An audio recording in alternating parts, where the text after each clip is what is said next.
welcome to the Coeleen Kiebert Legacy Show and her wonderful students who are participated. Welcome, Coeleen. Thank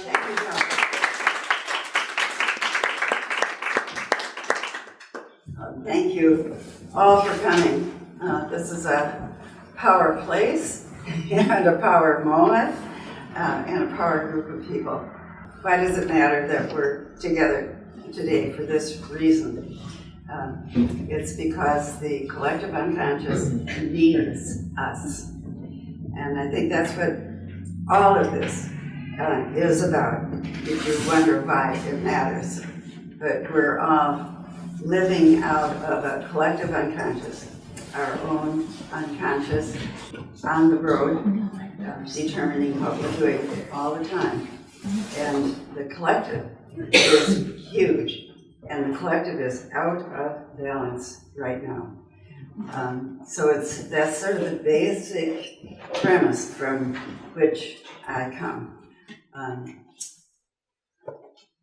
If we only knew, if we only knew then what we know now, and wouldn't each of us say that about our own individual lives, becoming aware of who we are as Homo sapiens and human beings, and managing ourselves in this chaos that we're having to live in now. So this kind of work is, I could say, all about that, because each of us as little individuals, are just a spot on the big globe. But at the same time, our work, our culture, matters so much, especially now, because if you watch the news, and I hope you do, if you're paying attention to the newspapers, and I hope you are, that you can see how loaded our cultural consciousness is with a resistance to the individual human being becoming conscious. So this has been going on this whole eon that we're living in now, and it's just becoming more blatant now. So the individual voice is what I'm all about, and the art that we do from the individual. So this started back in the 60s, 1960s, when the women's movement was just starting. And I became more aware of the many facets to a woman, so much more than I thought was being revealed. This magazine came out, and that was the beginning, I think, of a publication that talked about there might be something other than. And so this whole idea of a woman developing herself beyond the role that she had been playing up to that point, role that she'd been playing, I mean that in the most respectful way, because that role that women have been playing is the fabric, the net, that has held everything together. But then the consciousness that's been going on in women at the same time. So when I came to the university at Santa Cruz, started doing workshops and wanted to tap this idea that there's so much more to us than is evident, and started the Art and Spirit workshops then, and that was in 1971 or 72, a long time ago, and it's been going on ever since. And the story of Art and Spirit is the story. How that in of itself has developed, and all of you are a part of this. Some of you have been a practicing member of it since those early days. There's Dora, who's been involved in it for since the 70s, 80s. Nancy has been. Well, it goes on in this room with those of you who are still involved in it as a practice. I remember Mary Holmes asking me about my teaching one day, and she said, are any of them good? How do I answer that one? You know, it's not why we're doing it to be good, but my hidden agenda is that we're doing it to be whole. You know, to access a part of ourselves that doesn't have much of a voice in our culture. And what happens when that voice gets ignited? You know, you can measure it on a psychological scale. There is a change that goes on in the human being when they get involved in expressing their own voice. It's another story, but that's about nursing, if anybody wants to talk about it someday. I have the evidence of it. There again, it's one's own story, and of course that's being taken out of the schools, and now even the Department of Education. We don't need that anymore. But, you know, so the threat to the system for the individual has always been there, and we've always had great artists who speak of this. And that's why they're great. That's why Picasso holds up over time. De Kooning, Helma af Klint, suddenly a year, 100 years later, and we finally get it, you know? So it's why it holds up, because they're speaking of the unconscious, of what it is that's going on, and expressing that, or what it is that will go on, because Joseph Campbell says our job is to show the future, the job of the artist. So when you see a painting like Guernica, Picasso is showing us the future of war. Or you see Picasso's paintings of women, and we think, oh, he must have hated women. Well, if you ask Dr. Jung, he would say this is coming apart of the feminine principles in our culture. Look at it that way. So, so this group of people that are in this exhibit are looking at it that way. But it has to begin with the individual. So, in those early classes of art and spirit, I thought, how can we get at what is going on in the unconscious of everybody that's here? There would be 26 in a class, and the classes would be 3-4 times a year, and there was always a waiting list. And how you know, it's so rich. How can we get to the voice that's in the unconscious? And slowly, the idea of collage came up. And you may have heard me speak about my idea of the collage as being the cave paintings of today. If you go into a bookstore or a supermarket and you look at the magazine stand, there it is, the story of our culture. What are the magazines that this particular neighborhood, the people that come to this particular store, choose to have in front of them? But it's the story of what's happening right now, and it's the story of our values.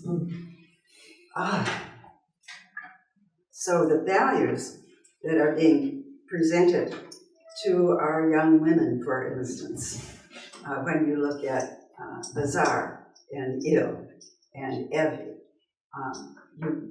it's frightening to me what we're suggesting that they should do with their accoutrements as a young woman. So there's a lot to look at that way, and a lot of shadow work to look at that way, because we're seeing the image of our shadow on those magazines. Over the years of teaching, came time to get a hold of what is art and spirit about. What is the art of this, and what is the spirit of this? And I think the spirit of it is understanding the stages of the creative process. And that's where I started, at the University of Minnesota. I was a graduate student in psych there, and when I talked about the human potential movement and Abraham Maslow, they said we're really not interested in that. And the pressure was on me to get into psychological testing ed side. And then I discovered what was going on at UC Santa Cruz.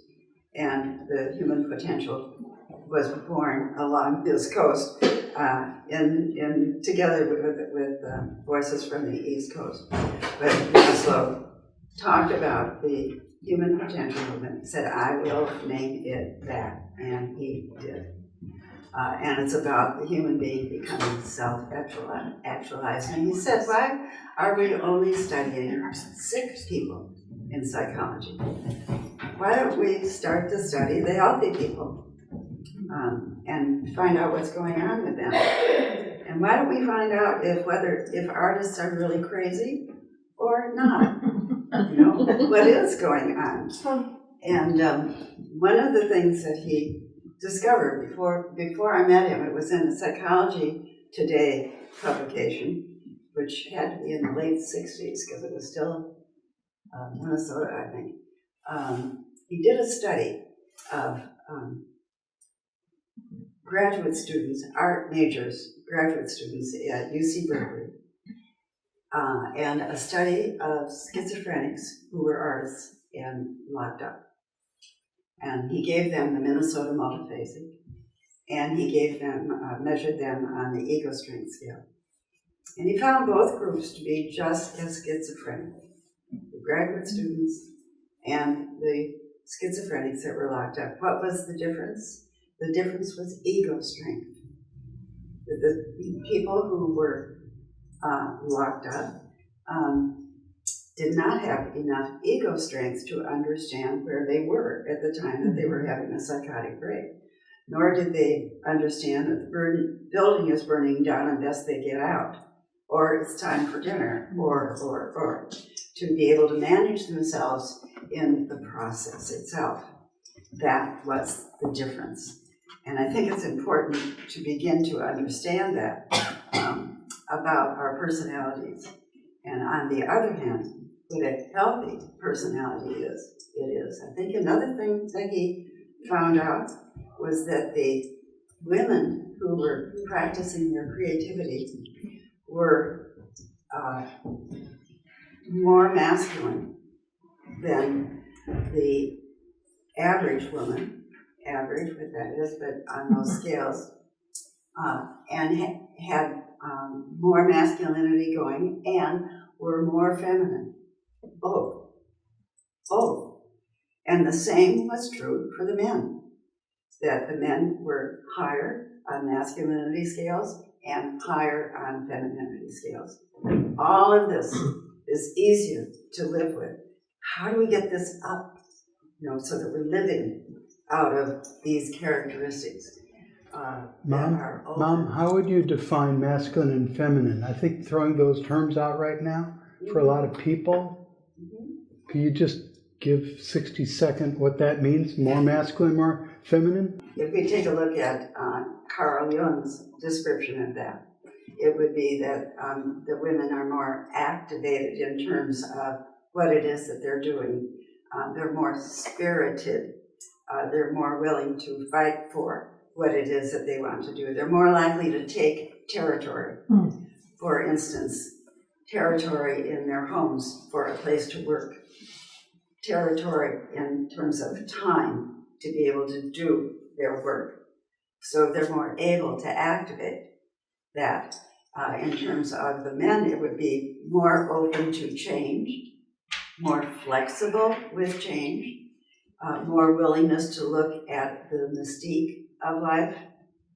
Those would be the feminine kinds of characteristics that the men would bring in. So how to get at those, and that's how the collage became so important. Now, there are two other things about the art part of art and spirit, and that's that I think are important for every artist or person who's pursuing the arts in any way, and that's to understand what you want to talk about.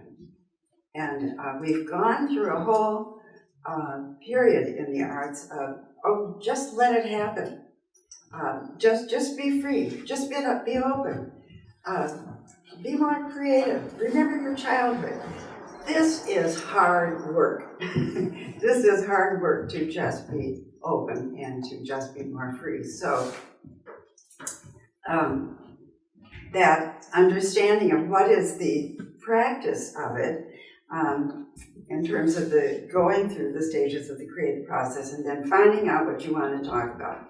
And for me, that's the collage. So when we do a collage, there's an example of a recent collage of mine here. And when you look at the work in this collection, you're going to see a lot of collages. And so we start with the collage as an invitation to go into the unconscious.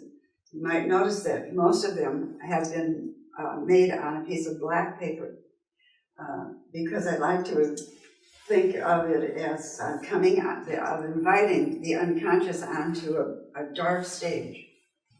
And then we turn the lights on.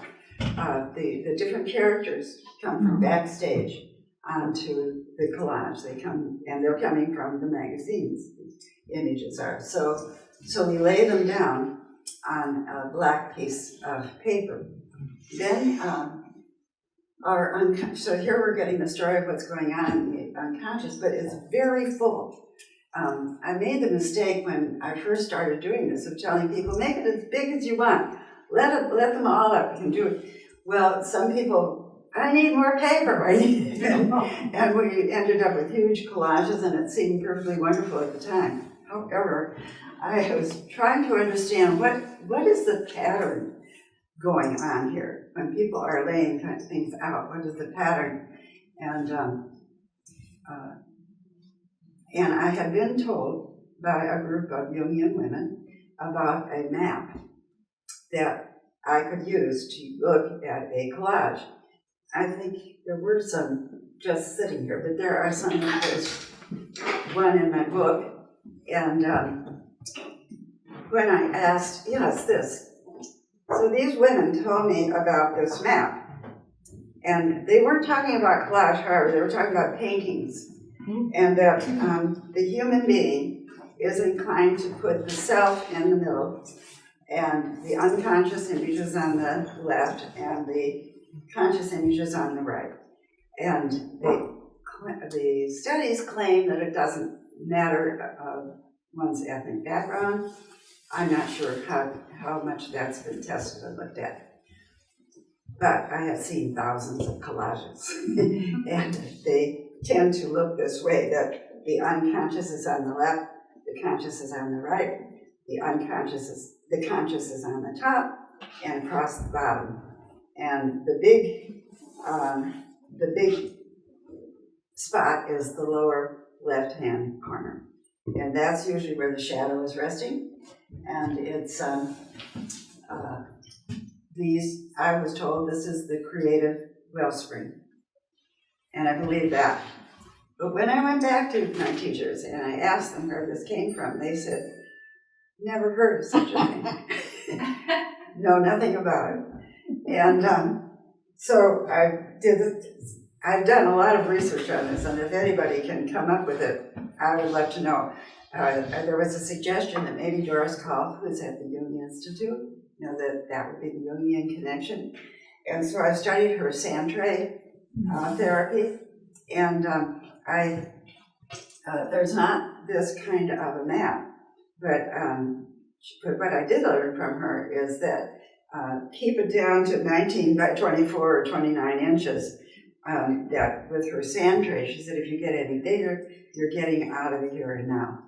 That it's getting so spread out. But we will do that if we can, because our mind likes to go and go and go. So how do you narrow it down to what's important in this collection of images that you've taken? And how do you narrow down the images that would be in a dream? So if you were to take a dream to Dr. Jung, he would narrow down the images in your dream and he would have you progress them.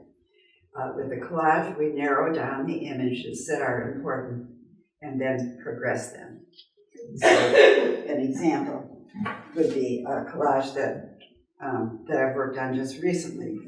And thank you, Sharon, you came up with this incredible image of the apple, and you've seen the apple in my work over and over, I've been finding the apple as an image very useful to progress.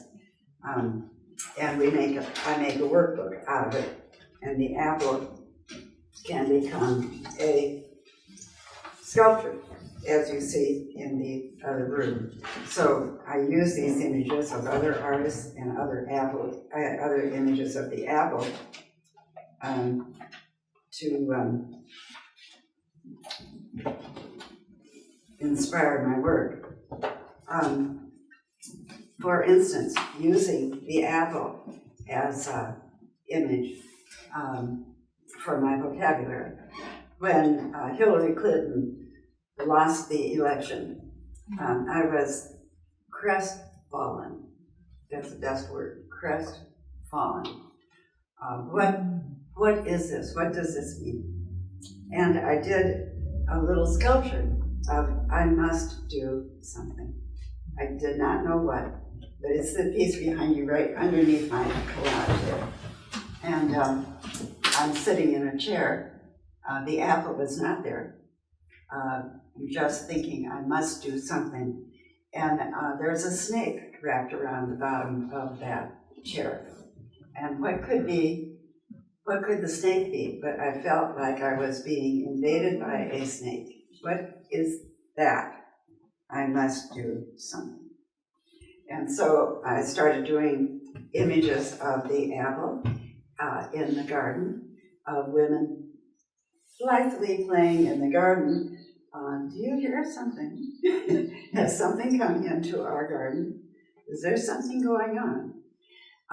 And then thought maybe if we take the apple and we offer the symbol of knowledge from the tree of good and evil, maybe this can be a good thing.